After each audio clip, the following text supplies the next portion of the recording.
Bismillahirrahmanirrahim. Alhamdulillahirabbil alamin wassalatu wassalamu ala asyrafil mursalin sayyidina Muhammadin wa ala alihi wa sahbihi ajma'in. Allahumma 'allimna ma yanfa'una wanfa'na bima 'allamtana wa zidna 'ilman yanfa'una. Amma ba'd. Alhamdulillah, pada pertemuan kali ini kita akan membaca kitab Riyadhus Shalihin, di mana dalam kitab ini dikumpulkan beberapa hadis-hadis yang sahih dari baginda Nabi Muhammad sallallahu alaihi wasallam. Nama kitabnya Riyadhus Shalihin min kalami Sayyidil Mursalin. Pengarangnya adalah Imam Abi Zakaria Yahya bin Sharaf An-Nawawi Ad-Dimashqi. Jadi langsung kita baca hadis yang pertama. Ini ada di halaman 9 ya. Bismillahirrahmanirrahim. Jadi kita baca hadis-hadis ini dengan harapan kita mendapat berkah, dapatkan hidayah dari Allah Subhanahu wa taala, dan juga kita bisa meneladani Rasulullah sallallahu alaihi wasallam, dan kita bisa memahami hadis-hadis Nabi sallallahu alaihi wasallam lewat pemahaman para ulama, dan semoga kita diberikan hidayah oleh Allah Subhanahu wa taala dan taufik agar kita bisa mengamalkan apa-apa yang disebutkan dalam kitab ini. Dan sebelumnya kita baca Al-Fatihah terhadap beliau Imam Nawawi. Dan sebelumnya kita baca Al-Fatihah diadakan untuk Nabi kita Muhammad sallallahu alaihi wasallam, dan juga para sahabat dan tabi'in, al-anbiya wal mursalin, dan juga para aulia as-salihin muttaqin mufassirin wal ulama, dan juga wabil khusus al-Imam Nawawi Abi Zakaria Yahya bin Sharaf Ibn Muri An-Nawawi Ad-Dimashqi. Syukurlah lahumul Fatihah. A'udzu billahi minasyaitonir rajim. Bismillahirrahmanirrahim. Alhamdulillahirabbil alamin arrahmanir rahim maliki yaumiddin iyyaka na'budu wa iyyaka nasta'in. Ihdinas siratal mustaqim siratal ladzina an'amta 'alaihim ghairil maghdubi 'alaihim waladdallin. Amin. Qala al-musannifu radhiyallahu ta'ala anhu, babun fil ikhlas wa ihdarin niyyati.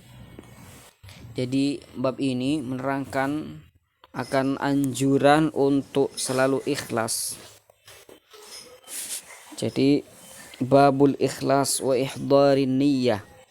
Bab ini menerangkan tentang ikhlas wa ihdarin niyyah, dan menghadirkan niat ketika orang ini hendak melakukan sesuatu, bertindak ingin melakukan sesuatu,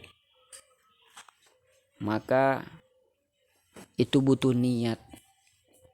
Kalau niatnya baik, maka dia akan mendapatkan sesuai dengan niatnya.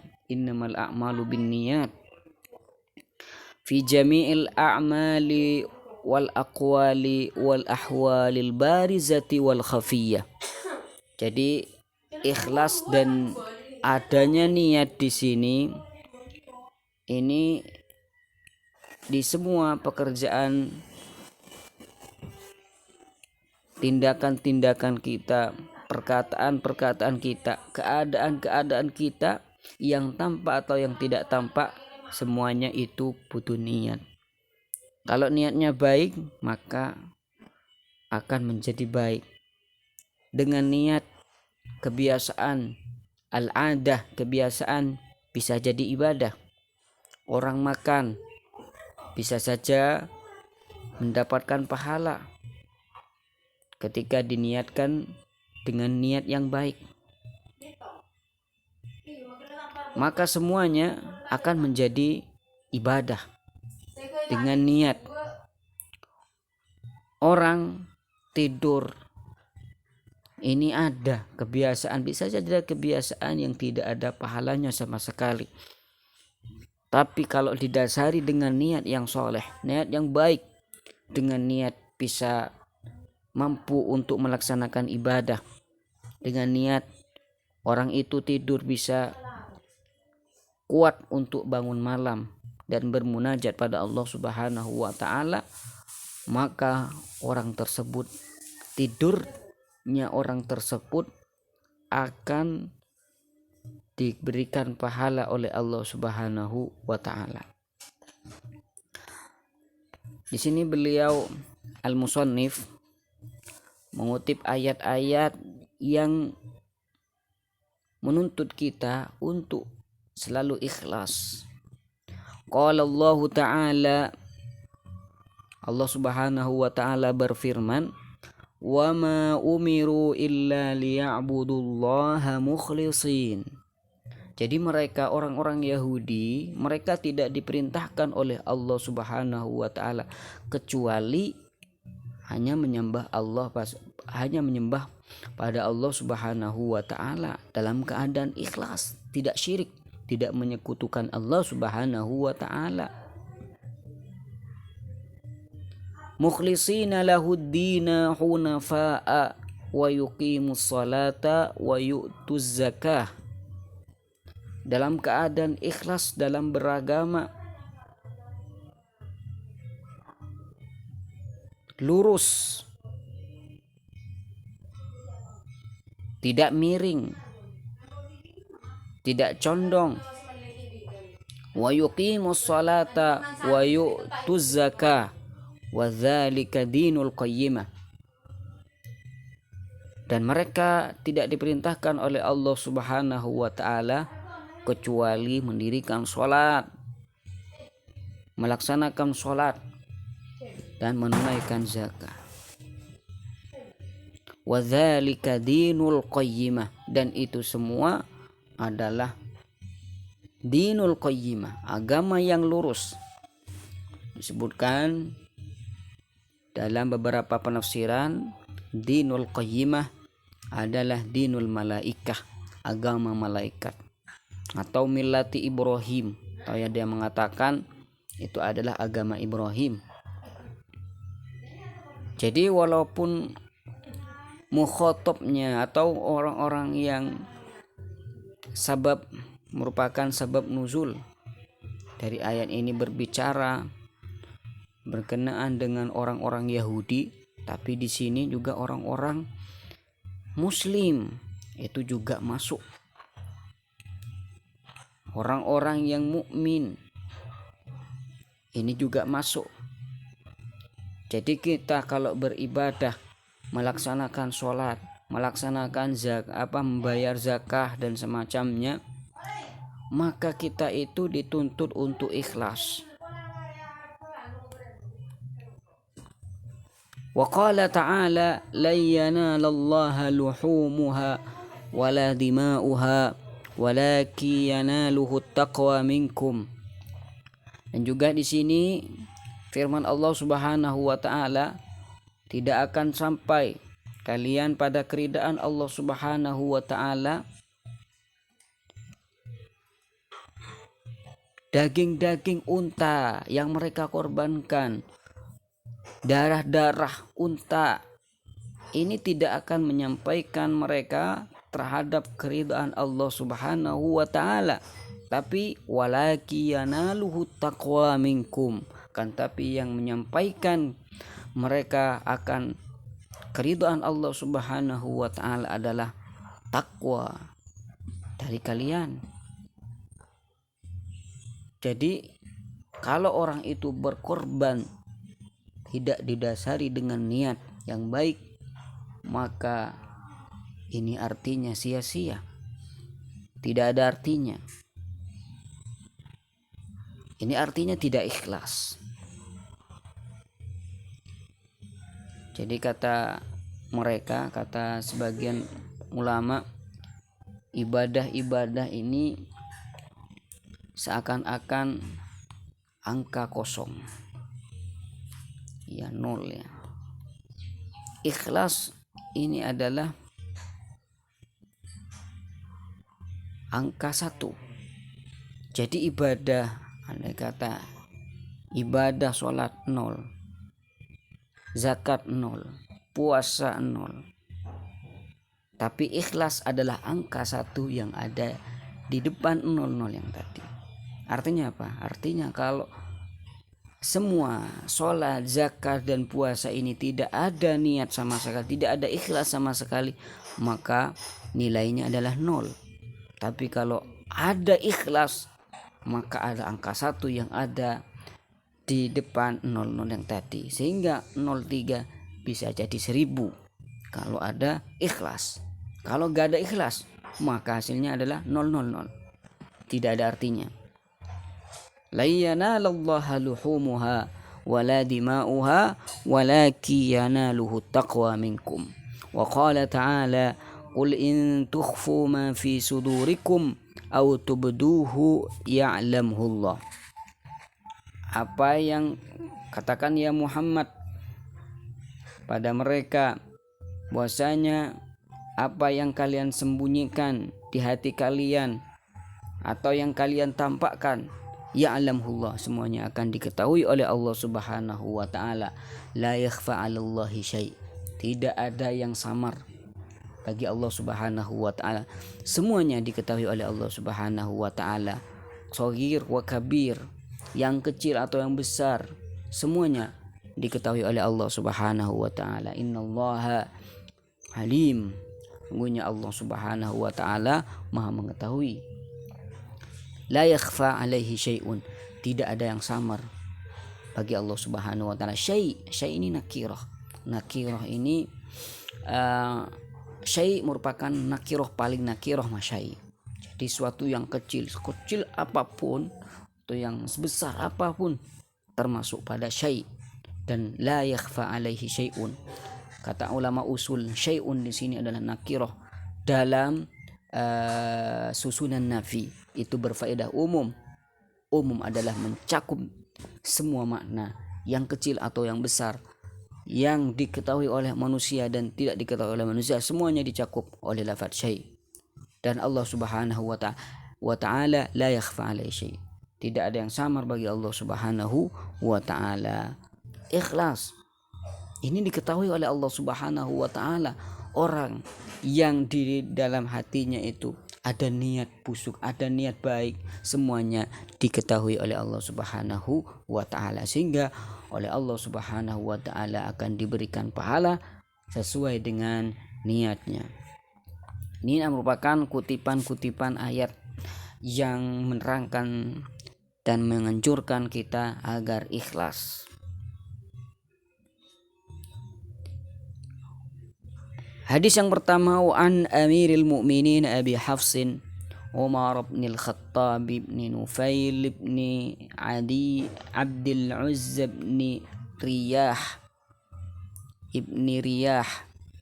ini bukan Rayah ya, tapi Riyah ibni Abdullah ibn Qurt ibn Razah, ada yang mengatakan Rizah, ibni Adi ibni Ka'ab ibni Lu'ay ibni Ghalib al-Qurashi al-Adawi radhiyallahu anhu. Jadi diceritakan dari Amirul Mukminin. Amirul Mukminin ini merupakan laqab bagi Sayyiduna Umar radhiyallahu taala anhu. Amirul Mukminin adalah laqab pertama bagi khalifah Rasulullah sallallahu alaihi wasallam, itu dijatuhkan pada Sayyidina Umar ibnul Khattab radhiyallahu taala anhu. Jadi orang pertama mempunyai julukan Amirul Mukminin dari khalifah Nabi sallallahu alaihi wasallam itu adalah beliau Sayyidina Umar ibnul Khattab ibn Nufail. Jadi Khattab ini di sini putra dari Nufail ibni Abdul Uzza putra dari Nufail, putra dari Abdul Uzza. Abdul Uzza putra Ibn Riyah. Iya, Ibn Riyah, putra dari Ibn Riyah. Abi Hafs. Hafs ini kalau ditinjau dari kamus adalah bermakna singa. Hafs. Abi Hafs berarti Abi singa ya, Abu singa ya. Ini Abu Hafs merupakan kunyah Sayyiduna Umar yang diberikan oleh baginda Nabi Muhammad SAW. Dijuluki Abi Hafs karena Sayyiduna Umar ini terkenal akan dia sangat berani, seperti halnya Asad, seperti halnya singa yang sangat berani. Riyah ini Ibni Abdillah, putra Abdillah Ibn Qurt, putra dari Qurt, di mana Qurt ini sendiri Ibni Razah, Ibni Adi, Ibni Ka'ab. Ka'ab ini putra dari Lu'ai. Iya. Jadi Ibni Ka'ab ibn Lu'ai dari nasab Ka'ab ibn Lu'ai di sini ya. Ya di sini Ka'ab ibn Lu'ai ini nasab Sayyidina Umar. Ketika nyampe pada Ka'ab ibn Lu'ai berarti satu nasab dengan Nabi SAW. Di mana Ka'ab ibn Lu'ai di sini merupakan salah satu dari kakek Rasulullah SAW. Berarti nasab Sayyidina Umar dan nasab baginda Nabi SAW bertemu di kakeknya Ka'ab ibn Lu'ai. Lu'ai ibn Ghalib al-Qurashi, berarti ini termasuk orang Quraisy ya, Sayyidina Umar al-Adawi radhiyallahu anhu. Apa kata Sayyidina Umar radhiyallahu ta'ala anhu? Qala sami'tu Rasulullah sallallahu alaihi wasallam yaqul. Jadi kata Sayyidina Umar, saya mendengar Rasulullah sallallahu alaihi wasallam bersabda, innamal a'malu binniyat. Innamal a'malu binniyat.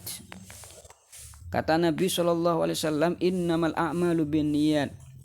Sesungguhnya pekerjaan-pekerjaan seorang ini hanya dengan niatnya. Dalam artian amal ini bisa diperhitungkan dengan niatnya.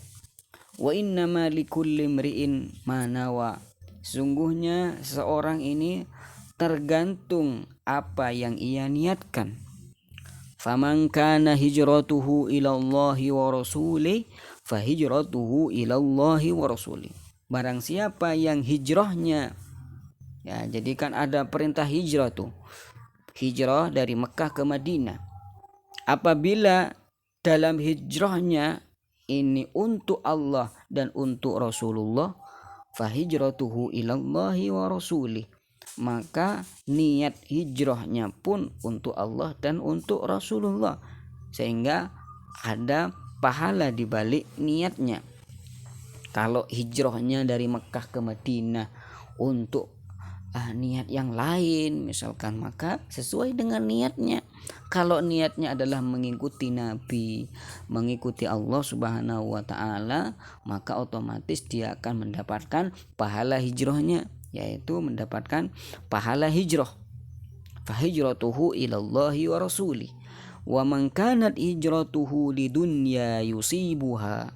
Dan barang siapa yang mana hijrahnya itu hanya untuk mendapatkan harta, mendapatkan dunia yang bisa ia dapatkan dari hijrahnya. Jadi dia hijrah dari Mekah ke Madinah untuk mendapatkan harta di Madinah, untuk mendapatkan kekayaan di Madinah, untuk mendapatkan wanita, dunia, tahta, misalkan jabatan dan semacamnya. Awimra'atin yang kihuha, niat dia hijrah dari Mekah ke Madinah untuk mendapatkan perempuan yang dia ingin menikahinya, misalkan fa hijratuhu ila ma hajara ilaihi, maka hijrahnya sesuai dengan apa yang dia niatkan untuk hijrah yang tadi. Kalau niatnya dia hijrah untuk mendapatkan dunia, maka yang ia dapatkan hanya dunia. Kalau dia hijrahnya untuk mendapatkan perempuan, ya maka hijrahnya hanya mendapatkan perempuan saja. Artinya orang ini tidak mendapatkan pahala sama sekali. Kenapa? Karena sesuai dengan apa yang dia niatkan. Muttafaqun ala sihhatihi, di mana hadis di sini disepakati oleh semua ulama. Kenapa? Karena hadis ini sudah diriwayatkan oleh Imam Bukhari dan Imam Muslim, di mana mereka berdua adalah ulama hadis yang di mana semua umat sudah menerima mereka berdua. Jadi mungkin makna dasar dari hadis ini sudah kita pahami dan sudah jelas, di mana sebab dari hadis ini seperti yang dikatakan oleh Ibnu Mas'ud, bahwasanya ada laki-laki dari kalangan kita ini ingin melamar perempuan, di mana nama dari perempuan tersebut adalah Ummu Qais. Jadi kata Ibnu Mas'ud, ada seorang laki-laki yang ingin melamar perempuan namanya Ummu Qais. Akan tetapi Ummu Qais ini tidak ingin menikah dengannya sampai laki-laki itu hijrah dari Mekah ke Madinah. Karenanya laki-laki tersebut hijrah dari Mekah ke Madinah dengan alasan, dengan niat biar bisa menikahi Ummu Qais. Akhirlah ada hadis yang seperti ini. Sehingga kata Ibnu Abbas, kami katakan laki-laki tersebut adalah muhajir Ummu Qais, adalah orang yang hijrah gara-gara Ummu Qais. Hijrah gara-gara untuk mendapatkan perempuan. Maka niatnya ya sesuai, hijrahnya sesuai dengan niatnya. Jadi apa faidah yang bisa kita terima dari hadis-hadis tersebut? Ulama sepakat bahwasanya niat dalam semua tindakan, dalam semua pekerjaan ini harus. Biar apa? Biar kita mendapatkan pahala. Jadi semua tindakan, semua aktivitas, semua pekerjaan yang kita lakukan setiap harinya perlu niat agar kita bisa mendapatkan pahala dari apa yang kita lakukan. Kalau kamu itu duduk ya, tapi ada niat di sana, duduk nyantai misalkan, tapi ada niat yang baik, maka otomatis Anda akan mendapatkan pahala yang besar dari Allah Subhanahu wa ta'ala sesuai dengan apa yang Anda niatkan. Anda duduk santai dengan apa tujuannya? Biar entar kalau sholat gak capek misalkan, jadi duduk dulu, santai dulu misalkan, atau memikirkan kenikmatan-kenikmatan yang diberikan oleh Allah Subhanahu wa ta'ala. Kalau sambil berjalan ya agak konsentrasi misalkan, jadi harus duduk misalkan ya. Maka ini ada niat, sehingga Anda itu akan mendapatkan pahala. Anda berdagang, Anda melakukan apa saja yang kalian lakukan, ini bisa menjadikan ladang pahala untuk kalian. Dengan didasari apa? Dengan didasari niat. Dalam satu ibadah kalian bisa niatkan dengan niat yang bermacam-macam. Kalian membaca Al-Quran dengan niat ittiba pada Rasulullah, dengan niat ittiba pada salafus soleh, dengan niat bisa ada kesembuhan ya. Jadi bisa dijadikan kesembuhan untuk Al-Quran. Fihi syifa. Dalam Al-Quran ini ada kesembuhan.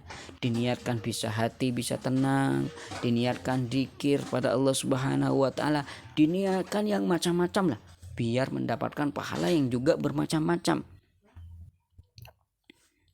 Makanya ini dikatakan at-tafannun fin niyyah, berfan-fan, bermacam-macam dalam niat. Makanya orang itu kalau paham akan hal ini, maka orang ini akan mendapatkan pahala yang banyak sekali sesuai dengan apa yang dia niatkan. Jadi semua ulama ini muttafik. Semua ulama sepakat bahwasanya pekerjaan-pekerjaan agar dia mendapatkan pahala akan pekerjaan tersebut harus dibarengi dengan niat. Cuma ulama ini berbeda. Kalau Syafi'i dalam keabsahan suatu pekerjaan, apakah pekerjaan ini dikatakan sah atau tidak ketika orang itu niat. Asy-Syafi'iyah mengatakan bahwasanya niat merupakan syarat akan sahnya ibadah, ya, sahnya pekerjaan, entah itu yang wasilah ataupun yang maqasid. Wasilah ini, wasail ini merupakan wasilah, perantara. Tujuan juga ada niatnya. Contoh tujuan sholat, kita diperintahkan untuk sholat. Kita diperintahkan untuk sholat. Nah, sholat ini ada niatnya.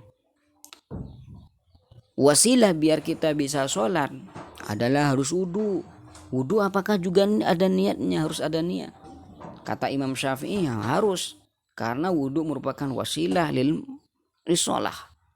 Sehingga wudu merupakan niat merupakan syarat sahnya wasilah dan maksidah.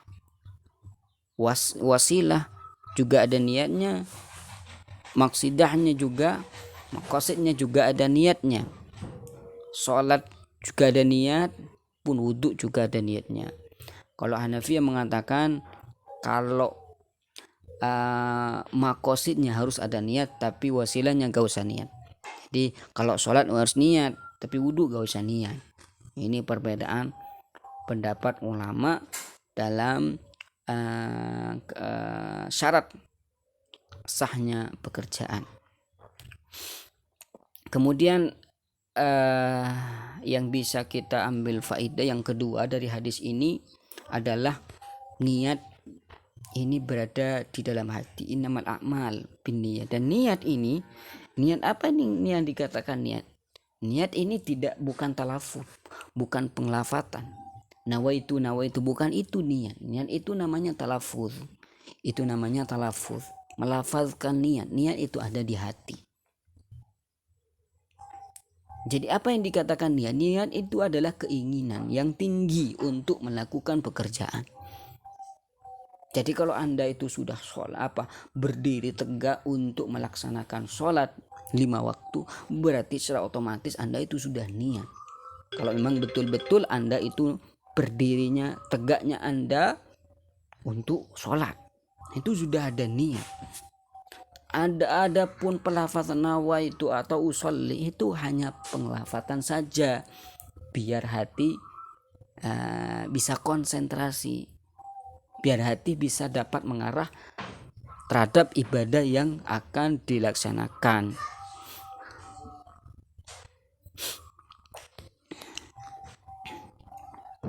Jadi kalau orang itu was-was dalam masalah niat, itu pada hakikatnya itu tidak paham akan niat, karena niat itu ada di hati. Makanya ketika ada orang bertanya pada Ibnu Aqil, saya ketika sholat takbir Allahu Akbar, saya ulang lagi takbir Allahu Akbar, saya ulang lagi Allahu Akbar, saya tidak melakukan takbir, melaksanakan takbir. Ibnu Aqil, saya mengatakan Allahu Akbar, Allahu Akbar, Allahu Akbar, Allahu Akbar, tapi saya gak bertakbir ya Ibnu Aqil. Oh, berarti kamu itu gila, kata Ibnu Aqil. Kamu gak usah sholat nih. Kenapa? Karena kamu gila. Kamu itu sudah gak mukallaf lagi. Kenapa? Karena kamu gila. Kok gak dikatakan gila? Kamu itu mengatakan, saya mengatakan Allahu Akbar, Allahu Akbar, Allahu Akbar, lalu kamu bilang saya gak bertakbir, kan gila. Iya. Karena kata para ulama, waswas dalam hal ini itu bisa ada 2 kemungkinan. Yang pertama, khobalun fil akal, cacat dalam akal. Ya, artinya gila. Kemudian yang kedua, jadi orang yang waswas itu bisa saja 2 kemungkinan. Yang pertama, orangnya gila. yang Allahu Akbar, padahal sudah mengatakan Allahu Akbar tapi dia merasa dirinya tidak mengatakan Allahu Akbar. Itu yang pertama, berarti gila. Kemudian yang kedua adalah qillatul ilmi fi syar', tidak mempunyai pengetahuan dalam syariat. Artinya tidak paham, bahlul, bodoh. Artinya orang yang was-was dalam masalah ini bisa ada dua kemungkinan. Yang pertama gila, yang kedua adalah bodoh.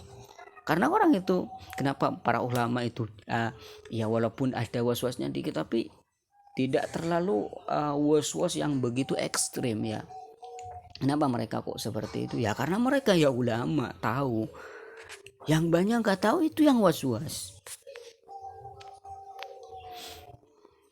Kemudian faidah yang lain yang bisa kita ambil dari hadis ini, bahwasanya ikhlas ini hanya pada Allah Subhanahu wa taala. Dan syarat diterimanya suatu pekerjaan itu harus didasari dengan ikhlas. Muttafaqun ala sihhatihi, rawahu Imam al-Muhadditsin. Jadi hadis ini diriwayatkan oleh dua imam muhaddis, Abu Abdullah Muhammad bin Ismail ibn Ibrahim al-Mughirah bin Bardizbah al-Ju'fi al-Bukhari. Ini Imam Bukhari. Kemudian yang kedua adalah Imam Muslim. Nama beliau adalah Abu Husain Muslim ibn Hajjaj ibn Muslim al-Qushairi an-Naisaburi radhiyallahu anhuma fi sahihaihima. Jadi mereka berdua, Bukhari dan Muslim, meriwayatkan hadis ini, innamal a'malu binniyat, dalam hadis sahih mereka. Alladzaini huma ashahul kutubil musannafah, di mana hadis kitab Bukhari dan Muslim merupakan kitab yang paling sah, ya, paling sah setelah Al-Qur'an Al-Karim. Ya, mungkin pertemuan kali ini saya cukupkan sampai di sini saja. Kemudian pertemuan selanjutnya akan dilanjutkan di hadis yang kedua. Wassallallahu ala sayyidina Muhammadin wa ala alihi washabihi wasallam tasliman katsira walhamdulillahi rabbil alamin. Assalamu alaikum warahmatullahi wabarakatuh.